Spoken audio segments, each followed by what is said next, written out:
Okay, now this next one is about grass seed. It's funny because we are in the summer now, so what's happening is I'm starting to get questions now where you guys are starting to look towards your fall strategy. I'm getting a lot of questions about grass seed, but this one is actually a question about summer grass seeding. It's an update from Joe from Seattle. So a couple weeks ago, Joe called in and he asked about seeding his lawn. He had said basically that he had seeded his lawn in the spring and that some of it didn't come in like he wanted to, and he was asking, hey, can I go ahead and seed in the summer now, or coming into the summer, can I go ahead and seed? And I said, well, in 90% of the cases, I would say, no, do not do grass seed in the spring, and definitely don't do grass seed in the summer. The reason I would recommend not seeding your lawn in the summer is it's too hot. So when the grass grows, it doesn't have a root structure to support itself enough, and if you get a day over 80 or even 85 degrees, boom, it can zorch that new grass seed, or that new grass that's growing, and it can kill it, and it's just kind of a waste of your money. The other reason I don't like you guys to seed in the spring or in the early summer is we have crabgrass and weeds coming in, and we want to be able to spray those. And if you got seed down all the time, well, then you're not going to be able to use those herbicides. So I usually recommend seeding for the fall. However, in Joe's case, he's in Seattle, and their summers rarely get into the 80s, and he has the ability to irrigate. So with that, I said, hey, bro, why don't you go with a seeding first strategy? And that's what I'm kind of calling it, is a seeding first strategy, whereas you're not going with chems. You're not going with all that. In fact, what you're going to do is you're going to thicken your lawn by heavy fert, but also by heavy seeding. I told him basically just throw down, like anytime you want to throw down grass seed, just throw down grass seed year round. Just keep things watered, hope for the best. You're in Seattle, you have some sun coverage or cloud coverage. Keep your watering. Hopefully you get rain, this and that, which I think they do get a lot of rain up there. Idea being, try that. I've never tried it, but it's been one of those things that's been in the back of my head for a while. I'm like, what would happen if all you did was just throw down grass seed to the point where you just choke everything else out because you're throwing in so much grass seed all the time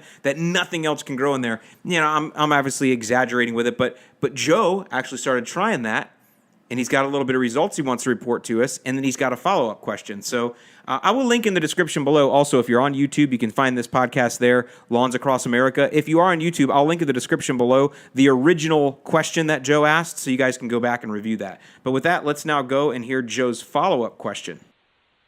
Hey, Alan. This is Joe from Seattle. I called in a couple weeks ago to talk about my lawn and how you suggested to do a seed-first strategy because it had been thinning out. Well, I've been doing that probably for the last 3-4 weeks, and definitely I used a seed mixture with Scott's Patchmaster right on top of it. And it looks like those areas are filling in, which is great. And I am starting to notice that there is like a lime green coloring. And then I saw a couple videos where it's possible that in the past I've probably cut them longer than the 1/3 rule, and so they are the crowns, giving it that lime green, hazy brown look color.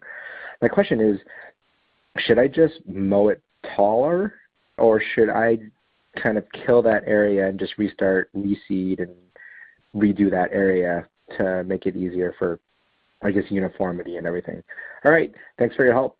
Bye. Okay, Joe, thanks for your follow-up, and this is actually good because I've actually gotten this question a few times. I think it stems from Jake the Lawn Kid made a video even a couple days ago now, I think it was, where he talked about lengthening of crowns in the grass, and he showed some pictures of it. So go check out Jake the Lawn Kid's channel there. You'll see that.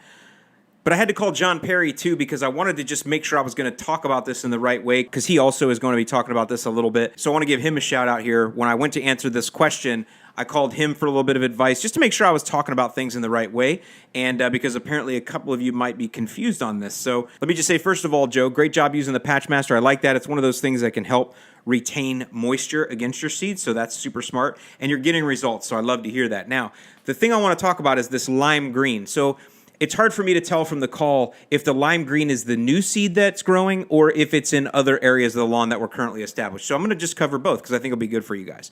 So if you're growing grass seed and it's been coming up, and let's say that it germinated and you actually saw it break ground, say, 10, 12 days ago, as it comes up, it's definitely going to be a lighter color. It doesn't matter if it's Kentucky bluegrass, perennial rye, turf type tall fescue, it doesn't matter. As it's coming up brand new, it's going to be a lighter color. And that's because it's only only really taking whatever energy it can get from that seed. It doesn't have enough of a root system to really be grabbing a ton of nutrients out of the lawn yet. Now, it can grab some, and that's why we put down starter fertilizers and things like that. So as the root system does start to mature, it is start to be able to take these nutrients in, which will then help to green up those grass blades so they can start doing photosynthesis and the grass can become independent.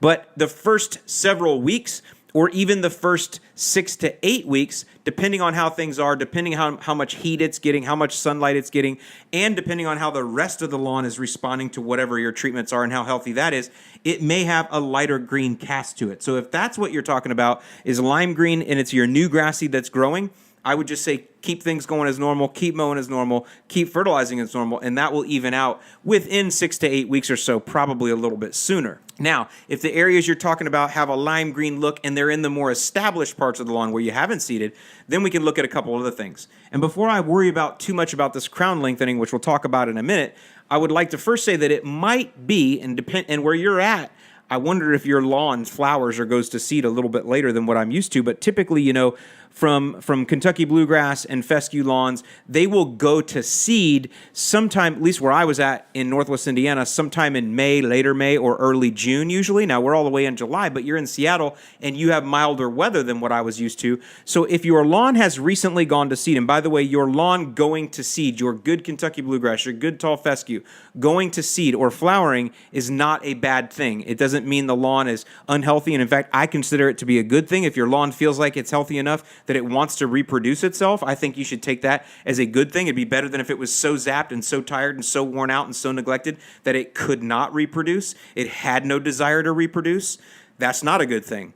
Now, obviously, there are a lot of reasons why grass can go to seed. It can be stress response and all kinds of things, but it's normal. So your grass going to seed is normal. However, there is something that happens after that, and that are the stalks that had to push those seeds up. And this is where talking to John Perry kind of made me think about a few things and made me think about things differently, which is why I like him, because he has this really interesting way of breaking things down. Think about this. If your grass is going to go to seed, those seeds on the end, they're heavy. Right? The grass has to support those heavy seeds, and those seeds need to get up into the air, and that way when they fall, they can fall down and around, right? They need to dry up first, and that's why the grass doesn't seed itself, and all kinds of other reasons why you'd have to let it grow too long. But the long and the short of it is there needs to be a fairly thick and dense and stout stalk to hold those grass seeds up in the air. And so what will happen is after your grass goes to seed, what we tell you to do when your grass is going to seed is to actually mow more often. Try to mow it out. Try to get it to just realize, okay, I'm done. I'm not going to try that anymore. You keep cutting off my babies up there. I'm going to stop. But when it stops, those stalks are thicker and they're more dense, and they don't have a grass blade on them. They're a stalk. They're thick. They're a pole. And so they don't cut nice, and so what you have is frayed ends. It doesn't matter how well you've sharpened your mower blade. I get those pictures all the time. People sending in, hey, Alan, I sharpened my mower blade, but look at this cut. It's still frayed. It's still ugly. Yeah, that's because those are actually not grass blades that you're cutting. It's the stalks, the seed stalks.